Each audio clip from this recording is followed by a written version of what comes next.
Hi ಎಲ್ಲರಿಗೂ ನಮಸ್ಕಾರ. Welcome back to ಅನನ್ಯ ಕಂಬ ಲೈಫ್ ಸ್ಟೈಲ್. ನಮ್ಮ ಚಾನಲ್ನ ಯಾರಾದರೂ ಹೊಸ್ದಾಗಿ ನೋಡ್ತಾ ಇದ್ದರೆ ಪ್ಲೀಸ್ ಸಬ್ಸ್ಕ್ರೈಬ್ ಮಾಡ್ಕೊಂಡು ನೋಡಿ, ಹಾಗೆ ಪಕ್ಕದಲ್ಲೇ ಕಾಣೋ ಬೆಲ್ ಐಕನ್ನ ಕ್ಲಿಕ್ ಮಾಡಿ. ನಾವು ಹಾಕೋ ಎಲ್ಲ ವೀಡಿಯೋ ಮೊದಲು ನೋಟಿಫಿಕೇಷನ್ ನಿಮ್ಮ ಮೊಬೈಲಿಗೆ ಬರುತ್ತೆ. ಹಾಗೆ ಲೈಕ್ ಮಾಡೋದನ್ನ ಮರಿಬೇಡಿ. ತುಂಬ ದಿನ ಆಗಿತ್ತು ಲಾಂಗ್ ವೀಡಿಯೋನ ಶೇರ್ ಮಾಡಿ. ಇವತ್ತು ನನ್ನ ಡೈಲಿ ರೊಟೀನ್ ಹೇಗಿರುತ್ತೆ ಅಂತ ಶೇರ್ ಮಾಡ್ಕೊತಾ ಇದ್ದೀನಿ ವೀಡಿಯೋದಲ್ಲಿ. ನಮ್ಮ ಹಸು ಇರೋದ್ರಿಂದ ಬೆಳಿಗ್ಗೆನೇ ಎದ್ದು ನಮ್ಮ ಮನೆಯವರು ಹೊಲ್ದ ಹತ್ರ ಹೋಗಿ ಹಾಲು ಕರ್ಕೊಂಡು ಡೈರಿಗೆ ಹಾಕಿ ಮನೆಗೆ ಎಷ್ಟು ಬೇಕೋ ಅಷ್ಟು ಹಾಲು ತಗೊಂಡು ಬರ್ತಾರೆ. ಈಗ ನನ್ನ ಮಕ್ಕಳು ಎದ್ದಿದ್ದಾರೆ. ಈಗ ಅವ್ರಿಗೆ ಹಾಲು ಇಟ್ಟಿದ್ದೀನಿ ಕಾಯೋಕ್ಕೆ. ಹಾಲು ಕಾದಾದ್ಮೇಲೆ ಅವರಿಗೆ ಈ ಗ್ಲಾಸಲ್ಲಿ ಡೈಲಿನ ಬೆಳಿಗ್ಗೆ ಸಾಯಂಕಾಲ ಒಂದೊಂದು ಗ್ಲಾಸ್ ಹಾಲು ಕೊಡ್ತೀನಿ. ಅವ್ರಿಗೆ ಹಾಲು ಕಾಯಿಸಿದ್ಮೇಲೆ ನಮಗೆ ಕಾಫಿ ಮಾಡ್ಕೊತೀವಿ. ನಮ್ಮ ಮನೆಯವ್ರಿಗೆ ಕಾಫಿ ಕಾಯಿಸ್ಕೊಟ್ಟು ಹಾಗೆ ನನ್ನ ಮಕ್ಕಳಿಗೆ ಹಾಲೆಲ್ಲ ಆರಿಸ್ಕೊಡ್ತಾ ಇದ್ದೀನಿ.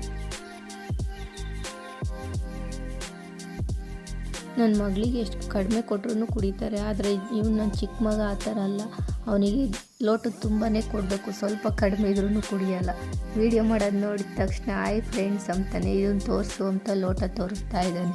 ಇವತ್ತು ತಿಂಡಿಗೆ ದೋಸೆ ಹಾಗೆ ಮಿಕ್ಸ್ ತರಕಾರಿ ಹಾಕಿ ಪಲ್ಯ ಮಾಡೋಣ ಅಂತ ದೋಸೆಗೆ ಇಟ್ಟು ನೈಟೇ ರುಬ್ಬಿಟ್ಟಿದ್ದೆ. ಚೆನ್ನಾಗಿ ಹುಳಿ ಬಂದಿದೆ.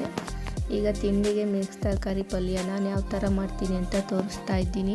ಒಂದು ಕುಕ್ಕರ್ ಇಟ್ಟು ಕುಕ್ಕರ್ ಬಿಸಿ ಆದಮೇಲೆ 3-4 ಟೇಬಲ್ ಸ್ಪೂನ್ ಅಡುಗೆ ಎಣ್ಣೆ ಹಾಕಿ ಸಾಸಿವೆ, ಕಡಲೆಬೇಳೆ, ಸ್ವಲ್ಪ ಕರಿಬೇವಿನ ಸೊಪ್ಪು ಹಾಕಿ ಸಣ್ಣದಾಗಿ ಹಚ್ಚಿಟ್ಕೊಂಡಿರ್ತಕ್ಕಂಥ 2 ಈರುಳ್ಳಿನೂ ಹಾಕ್ಕೊಂಡು, ಈರುಳ್ಳಿ ಸ್ವಲ್ಪ ಸಾಫ್ಟ್ ಆದಮೇಲೆ ಸಣ್ಣದಾಗಿ ಕಟ್ ಮಾಡಿಕೊಂಡಿರ್ತಕ್ಕಂಥ ಮಿಕ್ಸ್ ತರಕಾರಿ ಎಲ್ಲ ಸೇರಿಸ್ಕೊಂಡು ಒಂದು ಸಲ ಈ ಥರ ತಿರುಗಿಸ್ಕೊಂಡು ಆದಮೇಲೆ 2 ಸಣ್ಣದಾಗಿ ಹಚ್ಚಿರ್ತಕ್ಕಂಥ ಟೊಮೊಟೊನೂ ಸೇರಿಸ್ಕೊಂಡು, ಹಾಗೆ ಸ್ವಲ್ಪ ಕಾಯಿ ತುರಿ, ಕೊತ್ತಂಬರಿ ಸೊಪ್ಪು, ಅರಿಶಿನ ಪುಡಿ, 2-3 ಟೇಬಲ್ ಸ್ಪೂನ್ ಸಾಂಬಾರು ಪುಡಿ, ಹಾಗೆ ರುಚಿಗೆ ತಕ್ಕಷ್ಟು ಉಪ್ಪು ಹಾಕಿ ಒಂದು ಸಲ ಮಿಕ್ಸ್ ಮಾಡ್ತಾ ಇದ್ದೀನಿ.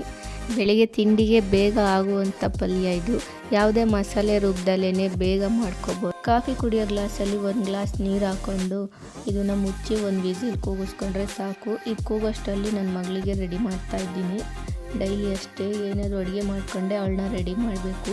ಅವಳಿಗೆ ಬೆಳಿಗ್ಗೆನೇ ಸ್ನಾನ ಮಾಡಿಸಿ ರೆಡಿ ಮಾಡ್ತಾ ಇದ್ದೀನಿ. ಇವತ್ತು ಬುಧವಾರ ಆಗಿರೋದ್ರಿಂದ ಕಲರ್ ಡ್ರೆಸ್ಸು. ಅವಳಿಗೆ ರೆಡಿ ಮಾಡಿ ಬರೋ ಅಷ್ಟರಲ್ಲಿ ಕುಕ್ಕರ್ ಕೂಡ ತಣ್ಣಗಾಗಿತ್ತು. ಓಪನ್ ಮಾಡಿ ತೋರಿಸ್ತಾ ಇದ್ದೀನಿ ಯಾವ ಥರ ಆಗಿದೆ ಪಲ್ಯ ಅಂತ. ಹೇಗೆ ತಿಂಡಿಗೆ ಬೇಗ ಮಾಡ್ಕೋಬೋದು ಈ ಥರ ಪಲ್ಯನ. ಯಾವುದೇ ಮಸಾಲೆ ಕೂಡ ರುಬ್ಬಿಲ್ಲ, ಆ ಥರನೇ ಮಾಡ್ತಾ ಇದ್ದೀನಿ. ಈಗ ದೋಸೆ ಕೂಡ ಹಾಕ್ಕೊಡ್ತಾ ಇದ್ದೀನಿ ನನ್ನ ಮಗಳಿಗೆ, ಟೈಮ್ ಆಗುತ್ತೆ ಅಂತ. ಅವಳಿಗೆ ದೋಸೆ ಮೇಲೆ ಈ ಥರ ತುಪ್ಪ ಹಾಕ್ಕೊಟ್ರೆ ಚೆನ್ನಾಗಿ ತಿಂತಾಳೆ. ಹಾಗೆ ಪಲ್ಯ ಜೊತೆ ಸರ್ವ್ ಮಾಡ್ತಾ ಇದ್ದೀನಿ. ನನ್ನ ಮಗುಗೆ ಪಲ್ಯ ಬೇಡ ತುಪ್ಪ ಬೇಕು ಅಂತ ಇದ್ದಾನೆ. ತುಪ್ಪ ಹಾಕ್ಕೊಟ್ರೆ ತುಪ್ಪ ಬೇಡ ಪಲ್ಯ ಬೇಕು ಅಂತಾನೆ. ತಿಂಡಿ ಹಾಕ್ತಿದ್ದಂಗೆ ಅವರಿಬ್ಬರಿಗೂ ತಿಂಡಿ ಹಾಕ್ಕೊಡ್ತೀನಿ. ಅವ್ರು ತಿನ್ನೋದ್ರಷ್ಟಲ್ಲಿ ಬಾಕ್ಸಿಗೂ ಕೂಡ ರೆಡಿ ಮಾಡ್ತಾ ಇದ್ದೀನಿ. ಪಲ್ಯ ತಿನ್ನಲ್ಲ ಆದರೂ ತಿನ್ನು ಅಂತ ಹೇಳಿ ಸ್ವಲ್ಪನೇ ಹಾಕಿ ಕಳಿಸ್ತೀನಿ. ಹಾಗೆ ಅವಳ ಬಾಕ್ಸಿಗೆ ದೋಸೆನ ಈ ಥರ ಸಣ್ಣದಾಗಿ ಹಾಕ್ಕೊಟ್ರೆ ತಿನ್ಕೊಂಬರ್ತಾಳೆ. ಬಾಕ್ಸ್ ಎಲ್ಲ ರೆಡಿ ಆಯಿತು. ಈಗ ಅವಳು ತಿಂಡಿ ತಿಂತಾ ಇದ್ದಾಳೆ. ಇನ್ನೂ ವಿಡಿಯೋ ಮಾಡೋದು ನೋಡಿದ್ರೆ ಸಾಕು ಹಾಯ್ ಫ್ರೆಂಡ್ಸ್ ಅಂತಾನೆ. ಅದೊಂದು ರೂಢಿ ಮಾಡ್ಕೊಬಿಟ್ಟವನು. ಈಗ ಮೋಕ್ಷದ ತಿಂಡಿ ಆಯಿತು. ಈಗ ಅವಳು ಹೊರಟ್ಲು ವ್ಯಾನ್ ಬರುತ್ತೆ ಅಂತ. ಅಲ್ಲಿ ಮನೆಗೆ ಮಕ್ಕಳು ಸ್ಕೂಲ್ಗೆ ಹೋಗ್ತಾ ಇದ್ದಾರೆ ಅಂದರೆ ಎಷ್ಟು ಟೈಮ್ ಇದ್ರೂ ಸಾಕಾಗಲ್ಲ. ಎಷ್ಟು ಬೇಗ ತಿಂಡಿ ಮಾಡಬೇಕು, ಯಾವ ಥರ ತಿಂಡಿ ಮಾಡಬೇಕು ಅನ್ನೋದೇ ಒಂದು ಟೆನ್ಷನ್ ಆಗುತ್ತೆ. ಈಗ ನನ್ನ ಮಗಳನ್ನ ಕರ್ಕೊಂಡು ರೋಡಾಗೆ ವ್ಯಾನ್ ಬರುತ್ತೆ, ರೋಡಿಗೆ ಕರ್ಕೊಂಡು ಹೋಗ್ತಾ ಇದ್ದೀನಿ. ಅಲ್ಲಿ ನಮ್ಮ ರಿಲೇಷನ್ ಅವ್ರ ಮನೆ ಹತ್ರ ಬಿಟ್ಟು ಬರ್ತೀನಿ. ಅಲ್ಲಿಂದ ವ್ಯಾನ್ ಹತ್ಕೊಂಡು ಹೋಗ್ತಾಳೆ. ನಾನು ಫಸ್ಟ್ ಹೋಗ್ತೀನಿ ಅಂತ ಇಬ್ಬರು ಓಡೋಗ್ತಾ ಇದ್ದಾರೆ. ಅವ್ರ ಮನೆ ಹತ್ರ ಬಿಟ್ಟು ನಾನು ವಾಪಸ್ ಬಂದೆ. ನಮ್ಮ ಮನೆಯವ್ರಿಗೆ ಕೆಲ್ಸಕ್ಕೆ ಟೈಮ್ ಆಗುತ್ತೆ, ಅವ್ರಿಗೆ ತಿಂಡಿ ಹಾಕ್ಕೊಡ್ಬೇಕು ಅಂತ. ಇದು ನಮ್ಮೂರಿನ ಕೋಟೆ. ಈಗ ಮನೆ ಹತ್ರ ಬಂದು ನಮ್ಮ ಮನೆಯವ್ರಿಗೆ ತಿಂಡಿ ಹಾಕ್ಕೊಡ್ತಾ ಇದ್ದೀನಿ. ಅವ್ರಿಗೆ ತಿಂದು ಕೆಲ್ಸಕ್ಕೆ ಹೋಗ್ತಾರೆ. ನಾನು ತಿಂಡಿ ತಿಂದು ಹೊಲ್ದ ಹತ್ರ ಬಂದೆ.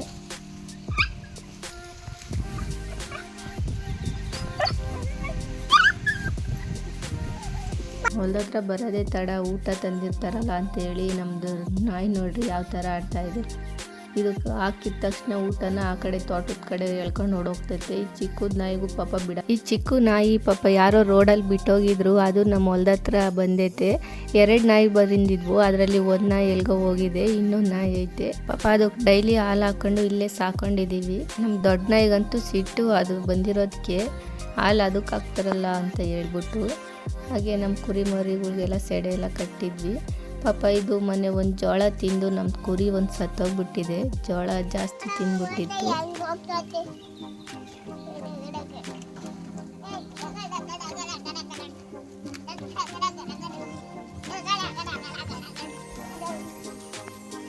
ಒದಿತತೆ ಅಜ್ಜಿದಲ್ಲಿ ಕುರಿ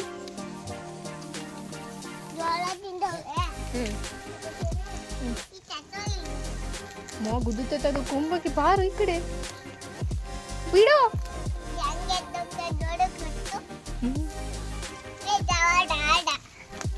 ನನ್ನ ಮಗುಗೆ ಅಂತ ಶೆಡ್ಡಾಗೆ ಒಂದು ಜೋಲಿ ಹಾಕಿದ್ದೀವಿ ಸೀರೆ ಕಟ್ಟಿ ಅದರಲ್ಲಿ ಮನೆ ಕಂಡು ಯಾವ ಥರ ಆಡ್ತಾವ್ ನೋಡ್ರಿ. ಇವತ್ತಿನ ವಿಡಿಯೋ ಇಲ್ಲಿಗೆ ಎಂಡ್ ಮಾಡ್ತಾ ಇದ್ದೀನಿ. ವಿಡಿಯೋ ಇಷ್ಟ ಆದರೆ ಲೈಕ್ ಮಾಡಿ, ಯಾರಾದರೂ ಹೊಸ್ದಾಗಿ ನೋಡ್ತಾ ಇದ್ದರೆ ನಮ್ಮ ಚಾನಲ್ನ ಸಬ್ಸ್ಕ್ರೈಬ್ ಮಾಡ್ಕೊಂಡು ನೋಡಿ, ಹಾಗೆ ಪಕ್ಕದಲ್ಲೇ ಕಾಣೋ ಬೆಲ್ ಐಕನ್ನ ಕ್ಲಿಕ್ ಮಾಡಿ. ನಾವು ಹಾಕೋ ಎಲ್ಲ ವಿಡಿಯೋ ನೋಟಿಫಿಕೇಷನ್ ಮೊದಲು ನಿಮ್ಮ ಮೊಬೈಲಿಗೆ ಬರುತ್ತೆ. ಹಾಗೆ ಲೈಕ್ ಮಾಡೋದನ್ನ ಮರಿಬೇಡಿ.